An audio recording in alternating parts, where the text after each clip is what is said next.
Assalomu alaykum. Bugundan bir necha tanaffusimizdan keyin sizlar bilan arab tili harflarini 30 kunlik challenge'da davom etamiz. Kelgan harfimiz ro harfi edi.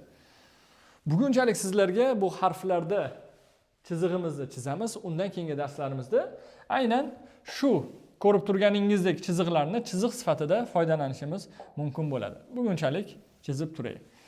Xo'p, ro harfi ko'rib turganingizdek ro harfini 3 xil ko'rinishi mavjud. Oldinlari aytib o'tganman, har bitta harfda 3 xil ko'rinish ega.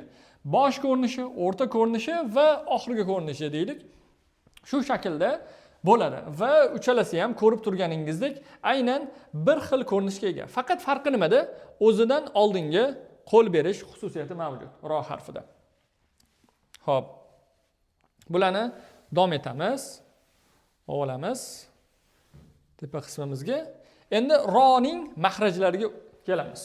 Roning mahrajlari qandoq? Ro harfi bir chiziqning qisman yarmi ustida, qisman yarmi tagida bo'ladi va mahraji o'zbek tilidagi ro bilan bir xil. Aynan ro tarzda talaffuz qilinadi.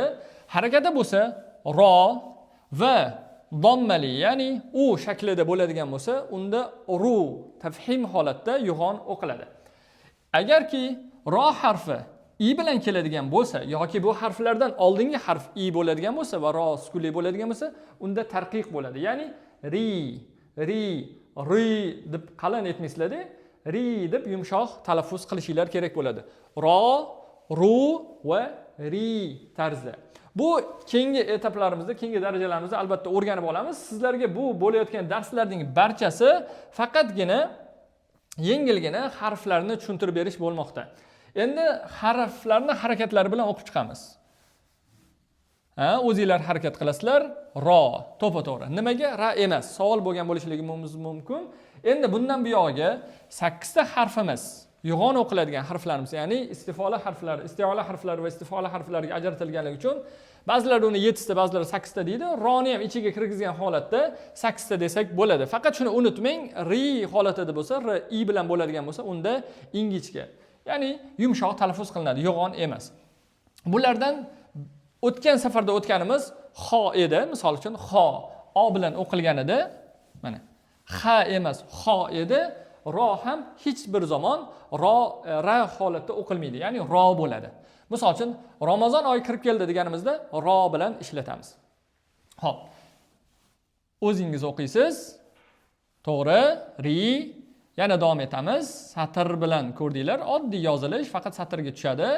Dal o'tgan safar o'tgandek esinglarda bo'lsa, mana ustida edi. Ro esa aynan pastga qarab tushadi. Ro, ri va ru.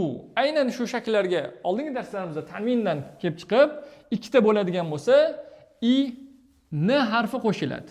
Lotincha yozdim. Ron.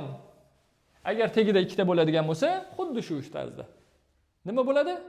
Rin, to'pa-to'g'ri. Bu ikkita bo'ladigan bo'lsa, bunday ham plus n, ya'ni run shaklida bo'ladi. Xo'p, davom etamiz. So'zlarni o'qishda biz o'tgan harflarimizni yana takrorlab olamiz. Alif, ba, ta, sa, jim, ha, xo, dal, zal, ro harfini o'tdik. Mana bugun kelgan harfimiz aynan ro harfiga yetib keldik. Mana qizilga olib qo'ying. Bugun kelgan harfimiz ro hisoblanadi. Endi bu qismlarimizni tepa qismga olib qo'yaylik. Endi davom etadiganimiz aynan shu so'zlardan foydalangan holatda sizlar bilan jumla tuzishimiz kerak bo'ladi. Xo'p. Deylik. Buni birinchi navbatda o'zingiz o'qishingiz kerak. Bu harflarni bilasiz, chunki bani o'tganmiz, alifni o'tganmiz va bugun roni o'tdik. A, ba, ro. Siz talaffuz qiling. A, ba, ro. Ko'rib turganingizdek b. Unutmang, b harfi, t harfi, s harfi bitta oilada bo'lgani uchun nuqta qismiga qaraysiz. Bitta nuqta bo'lsa b, ikkita nuqta bo'ladigan bo'lsa, uni kelasi darslarda o'tamiz, y bo'ladi. Hozir chalg'itmayman. Agar tepada nuqta bo'ladigan bo'lsa, ikkita t bo'ladi, uchta bo'ladigan bo'lsa, s bo'ladi. Hech qachon bir unutmangki, bu qismlarida agar harf bo'lmaydigan bo'lsa, nuqta bo'lmaydigan bo'lsa, unda uni aynan nuqtasiga talaffuz qilgan holatda o'qishingiz kerak. Davom etamiz. Keyingi harflardan misol uchun ta, sa, ro tarzda. Mana ko'rib turganingizdek ta, sa, ro tarzda talaffuz qilinadi. Ta, sa, ro. Buni a qo'shib qo'yishingiz mumkin, i qo'shib qo'yishingiz ham mumkin. Xo'p, bularda davom etamiz. Xo, ro, ba bo'lsin.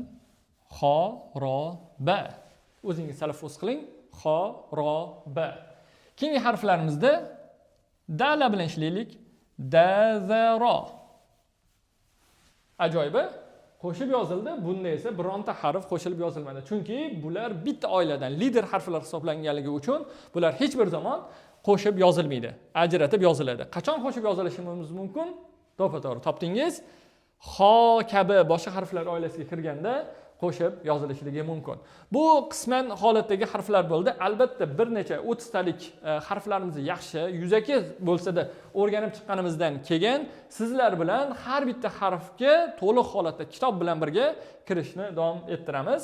Bugungi darsimiz sizlar bilan o'rganilgan darsimiz ro harfi edi. Biz bilan birga arab tilini o'rganishda davom eting. Siz bilan Ibrohim Muhiddin bo'ldi. Like bosishni unutmang.